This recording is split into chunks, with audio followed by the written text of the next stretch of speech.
Welcome back to the Red Ones Go Faster. I'm Old Big Mac, and today we'll put flames on a burner bomber. Oh!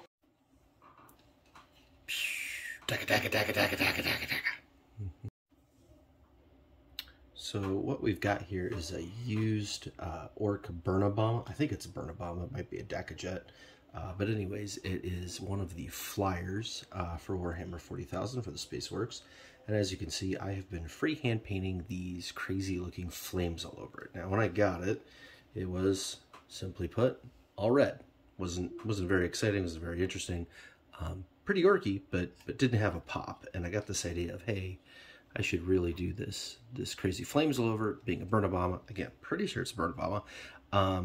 But just that's kind of the aesthetic of my orc army. And so the whole point of this video is to show you how to freehand paint these flames, because they're actually not all that difficult. So first things first, my preferred paint here is Tamiya. Obviously use whatever color you want, but the reason why I like Tamiya is it's pretty thin right out of the gate. So you don't have to thin it down like the way you do workshop paints. Like for example, this here is a Troll Slayer orange, and this is a layer. This isn't even their thickest paint. And look at that. You see the drip there, the goop? Versus the Tamiya, just so much thinner. So you want a nice thin paint so that you can do this with whatever brand you're comfortable with is great. But I don't like any of the Citadels for it at all. I definitely prefer Tamiya. Now, once you've got a nice thin paint, and again, I go straight out of the pot because I'm an orc. I'm not a palette painter. I actually come from the scale model universe, not the miniature universe. So do things like these. But anyways, you're gonna load it up, but you're gonna make a nice tip on it. And what you're actually going to do is start with the back of the flame. So I know that seems weird and backwards, but that is actually what you do, is you start at the back of the flame. So I'm going to do a little line of them right here. So I'm going to want to end it right about there. And you just kind of make this S curve, all right? You see I made that S curve? It's a very gentle, very shallow S curve.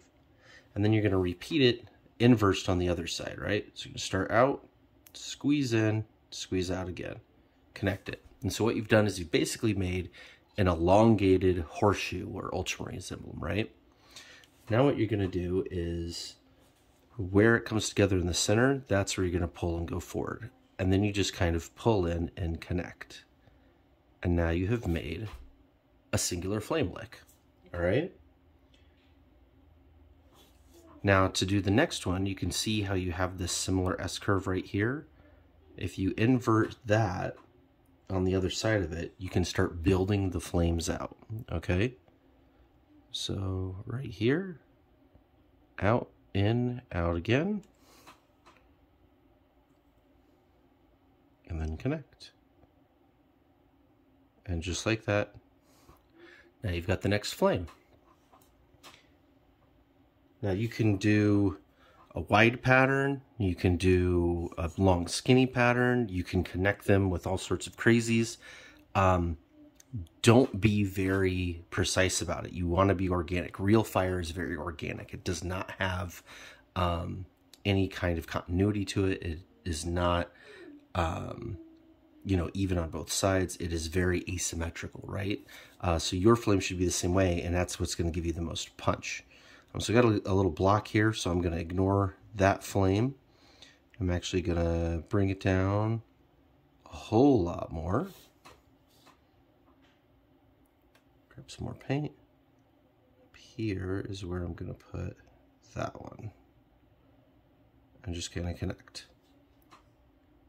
So when you're doing flames, it's all rule of cool. Like, what looks good in your eyes?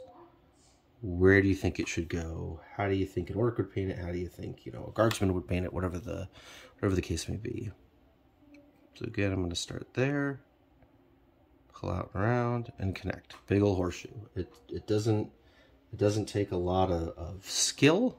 It's all in just kind of going slow, taking your time, and just having an eye for it. Now you can have. You can see I've got beginnings like that here that just kind of make a big V shape. You can make a little flame in the beginning. You could have it actually start at an edge. or start on a flat edge. So, you know, how you start the flame is entirely up to you. I change it depending on the surface. So, you know, here on the back fin, I've got some flames kind of going sideways on this one. Here on the wing, I've got a B starter and then a start within a start. And then here on around the gun, I've got it looping around the gun and the intakes. On the nose, it's just all the way up to the nose. So again, it's kind of whatever floats your boat. I've got this nice curve here for the gun pod. So I'm going to follow that just because I think it looks cool. And again, it puts a little bit of that non-symmetrical look to the flames. And wire that one in, and then we'll put a little one right there. All right. Then I'm going to make this one a B shape. And that's it. That's our whole flame. That took us, what, looking at the timer, about 5 minutes, and that includes me talking. Without talking, way less than that. So yeah, it's all about big flames. You can also make little individual ones, which are super rad. So again, come in, make your S shape, do an inverse one, and then you just kind of make a point on the end of it instead of rounding it together.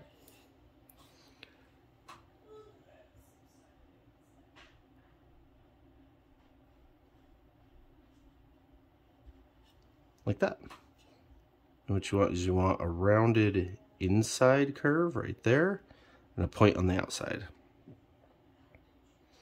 And so I'm just going to finish off the wing here, and that'll finish this whole thing. One thing that I do want to point out that's good to do, you could see kind of right here where I've done it a little bit, is have a like a pinstripe or a demarcation line between the background color and the flame to kind of give it some more definition. It can also help you make your points more pointed, and so that's the next step we're going to do.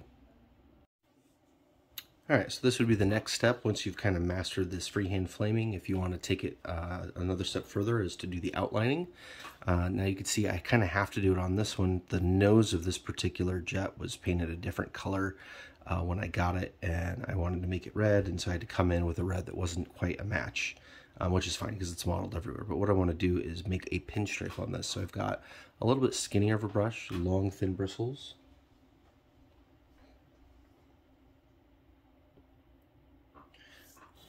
And again, you want a thin paint, but something with good opacity. You don't want it to be a translucent paint at all. And again, I'm going to start at the tip.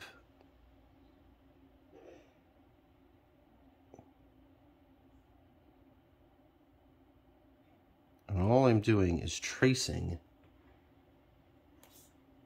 where that flame lick is, that demarcation between the orange and the red.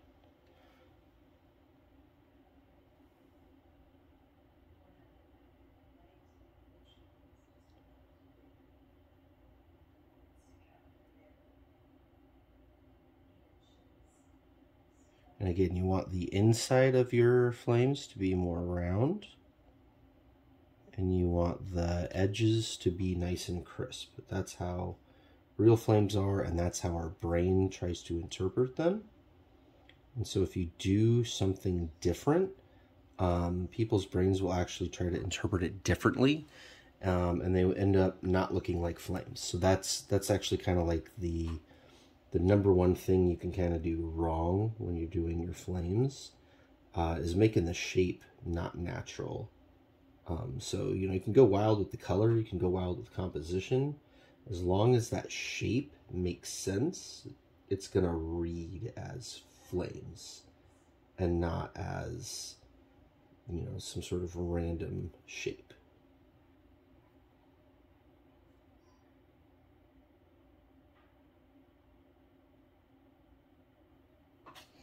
So there you go. Now you can see the difference there. We've got a more of a break in between the orange and the red color, and it sharpens up the licks versus this side. So again, this side looks good. If you could do this, you know, that is going to look amazing in your model.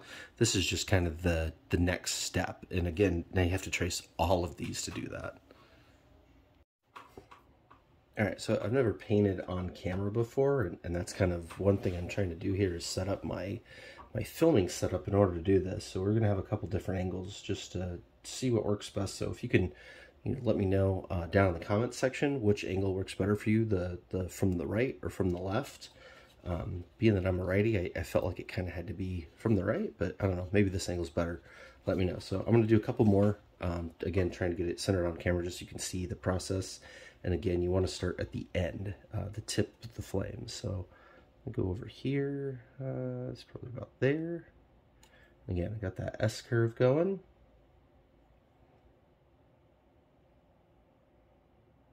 And then just mirror it and connect. Right, you got your fancy U or horseshoe shape. I'm going to bring it down with a little V here at the bottom. And that's how you can start your next flame. So let's see. Stick my next one here, about something like that. Now see, this is getting hard because I've got this piece here. I would probably want to paint this before installing this piece because I can't get my brush down at the angle I want. And so now I got to use the side of the brush, which makes it, you see how it kind of poofed out like that, instead of going along with the tip. If you ever really want to get into this a lot, I highly recommend watching some videos on old school hot rod pinstripers. They use really, really long brushes, like crazy, ridiculously long, and they only ever go with the bristle. It's actually quite fascinating, and it's where I picked most of this idea, kind of up from. All right, I got to come in and do the one here on the other end. Again, I want to come out here, squeeze in, right, to be close like that, then kind of come back out and connect the U. And just kind of fatten it up there on the front. Now this one, there's quite a lot of space still kind of left, but I kind of can't squeeze one in there. So what I'm going to do is put a little guy right here and kind of make like a sideways flame. Again, you want to be real organic about it. You want to be real kind of spur of the moment, let it figure out what it's going to look like, rather than really trying to pre-plan it if you are going for that look, if you want it to be as kind of organic as possible. So that's our next little flame. You can see here on the ones here I've got some kind of pointy ends instead of some B's, and the one over here did a B. But again, you pull back and you look at as a whole, and all you get as a whole is just, oh man, it's flamed, right? Same thing with like camouflage on tanks. You don't want your camouflage to be symmetrical side to side. It's not like that in real life. Not to mention no one's going to look at both sides of a tank anyway. All right, and again, we'll throw another one down just so you can see it again.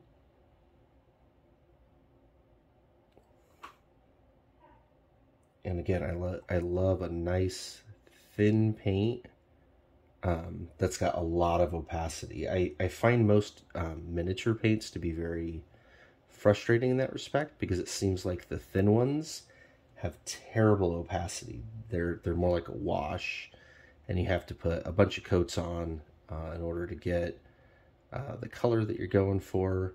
And I just don't have time for that. I don't want to paint my model 2 times, 3 times, 4 times, 5 times. I just want to paint it and be done. But I also don't like the big, thick, gloopy, like Games Workshop paint, even though I have a lot of it. I do like their shades. I will say that. I much prefer their shades just about anything else. All right, so that's the next little section. And then we got room for kind of like one more in here, and then the rest here I will make one kind of big section that's all interconnected. Try to get this centered as best as I can. Okay, so little wavy S shape. Another little wavy S shape connected in the middle, makes a big long U. Connected down at the bottom with a V. Then you can just kind of build out the belly there as much or as little as you like. Come on the next side, squeeze that one in and connect it up.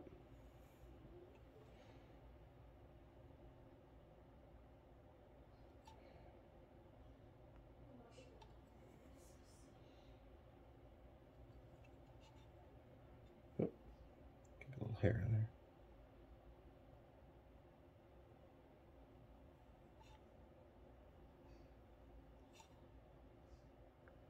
Again, the angle's not ideal on this because of this little dive break going on here, but whatever.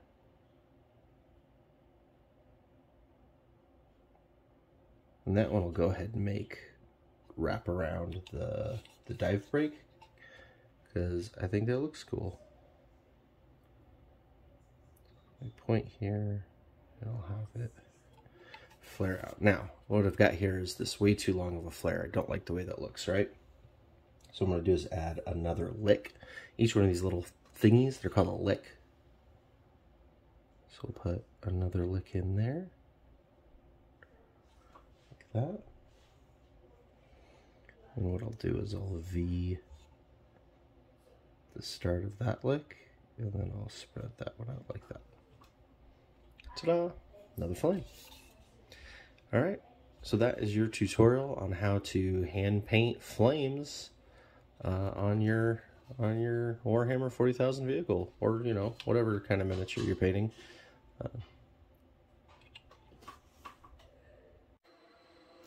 Alright, so that was the whole tutorial. I hope you liked it. If you got any questions, throw them around in the comments. If you've got a preference on camera angle, or you got a better idea, let me know.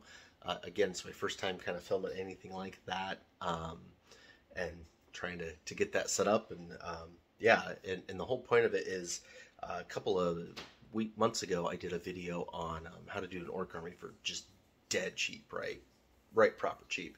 And part of it was you have to do some conversions, and people are just all over the comments like, yo, man, you got to show these conversions, and I absolutely will. But you need to be able to see it. My first couple of attempts have been not so good. They are not publishable. You can't tell what's going on. All you see is like my hand in the way, right? So I'm hoping that this new filming setup helps a lot. So if you could see what's going on, if you could tell what's going on, let me know what shot works better if you got any ideas, so that I can film those conversion videos to follow up on that orc army. But hopefully you really enjoyed this tutorial on how to hand paint flames. I'm no you know, Miniac or Ninja or any of those guys that you know, do really high quality display things. I'm all about armies. I want visual impact on the board, get the whole thing painted, get it out there, have it look cool for the game. My stuff that I paint for you know, actual nice pieces, it turns out pretty good, but yeah, it's a bit different of a style. So, and we can do all sorts of videos on these things. So yeah, let me know, give me some feedback. I really appreciate it. I'm trying to get this set up as best I could, but definitely looking forward to your feedback, so I keep doing better off in the future. So if you liked it, you know, let me know. If you didn't like it, let me know. Till then, we'll see you in the next one.